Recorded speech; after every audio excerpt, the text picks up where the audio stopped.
కట్టుకుంటే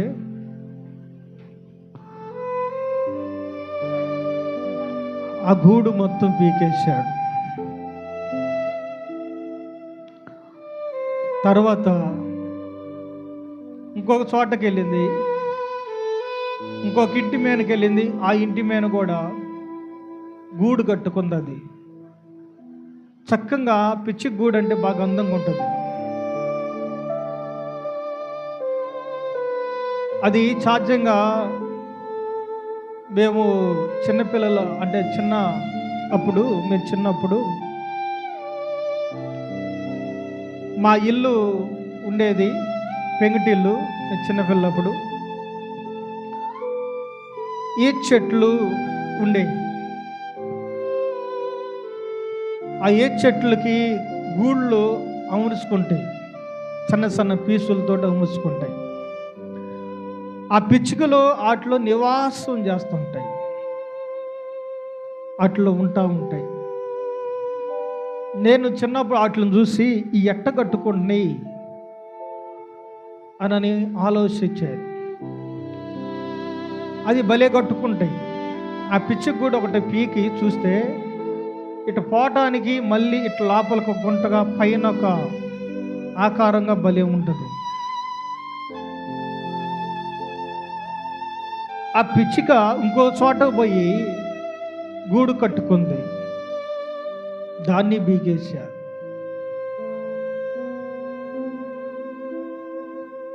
ఇక మరలా ఇంకో చోటకి వెళ్ళింది.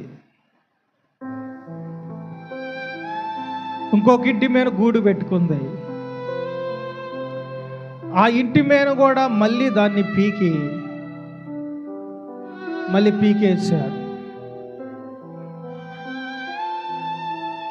అది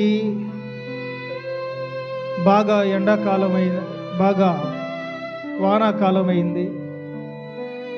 ఎట్నే వానాకాలం అయింది. వానాకాలం అయ్యి ఆ పిచ్చుక ఆ గూడు మీద నుండి ఆ గూడు పీకేస్తే ఇంటి మీదకి వెళ్ళింది. ఇంటి మీదకి వెళ్ళి అది ఏడుస్తూ ఉంది. ఎందుకు అంటే ఒక ఇంట్లో గూడు పెట్టుకుంటే అది బీకేశారు, ఇంకొక ఇంట్లో గూడు పెట్టుకుంటే అది బీకేశారు. అట్లాగా ప్రతి చోట ఒక 3 ఇళ్ళు అలాగా తిరిగింది. 4వ ఇంట్లో కూడా గూడు పెట్టుకుంటే అది బీకారు, 5వ ఇంట్లో గూడు పెట్టుకుంటే అది బీకారు, 6వ ఇంట్లో గూడు కట్టుకుంటే ఆ గూడు బాగా కట్టుకుంది, దాన్ని పీకేశారు. అప్పుడు ఆ ఇంటి మేన పొయ్యి అంట ఏం చేస్తుందంటే ఏడుస్తుందంట. ఈ పిచ్చుక 1 చోట 2 చోట్ల 3 చోట్ల 6 చోట్ల కట్టుకున్నా కానీ ఆ గూడు అన్నది పీకేశారు. కానీ ఆ ఇంటి మీద ఒంటరిగా కూర్చొని ఏడుస్తుంది. అయ్యో నన్ను ఆదరించేది ఎవరనని ఓ పక్క వర్షం పడతా ఉంటుంది, అంటే ఆ ఇంటి మీద కూర్చొని ఏడుస్తూ ఉంది. నాకు నిన్ను ఓదార్చేవాడు ఎవరు లేరు, నేను గూడు కట్టుకుంటే ఆ గూడు పడేస్తున్నారు, నా స్థితిగతి ఏంది, నా పరిస్థితి ఏంది, నా గమ్యం ఏమిందని ఆ పిచ్చుక ఏడవటం మొదలు పెట్టిందండి.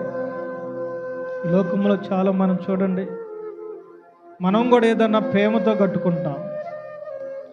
మన ఇల్లు కావచ్చు, మనం ఏదైనా కావచ్చు, దాన్ని సడన్గా ఇది మీది కాదని దాన్ని పడేస్తే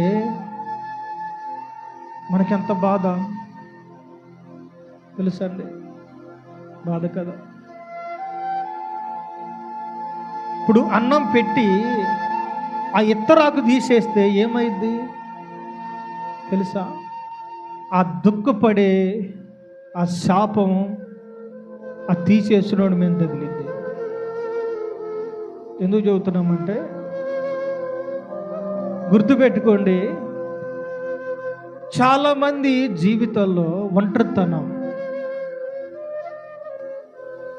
ఎందుకు అంటే సరైన నివాసం ఇల్లు లేని స్థితిలో కొందరు ఉంటారు, కొందరైతే తల్లిదండ్రులు లేని స్థితిలో ఉంటారు, కొందరైతే బలము ఈ లేని వాళ్ళ స్థితిలో కూడా కొందరు జనం ఉండాలి. కొందరైతే అందరూ అన్నీ ఒంటరి జీవితంలో బతికే జనం కూడా కొందరు ఉండారండి. ఆ పిచ్చిగా ఏడుస్తుంది, కన్నీటి కారుస్తుంది, అయ్యో నాకెవరు దిక్కు, నాకెవరు ఆదరవు అన్న నా పిచ్చిగా కన్నీరు కారుస్తుంది. కన్నీరు కారటం మొదలుపెట్టింది ఆ పిచ్చిగా. చూడ, ఈ పిచ్చికి ఏడుస్తుంది, అయ్యో నాకు గూడేది, నాకు నివాస స్థలం ఏది, నేను ఎలాగ బతకాలి, ఎలాగ జీవించాలని ఏడుస్తుంటే గుర్తుపెట్టుకోండి, ఏడుస్తుంటే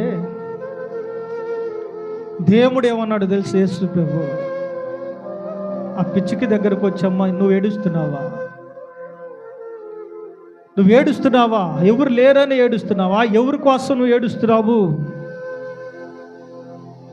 అని నన్ను ఏడిస్తే, అది నాకెవరు లేరయ్యా, నన్ను ఆదరించేవాళ్ళు లేరు, నన్ను ప్రేమించేవాళ్ళు లేరు, నేను గూడు కట్టుకుంటే ఆ గూడుని పీకేశారు, నా ఆధారం ఎవరు అని ఏడుస్తున్నానయ్యా, అందుకే నీకు నేను మొరపెడుతున్నాను ప్రభువా అని ఆ పిచ్చిక దేవుడితో చెబుతుంటే దేవుడు ఏమన్నాడు తెలుసా?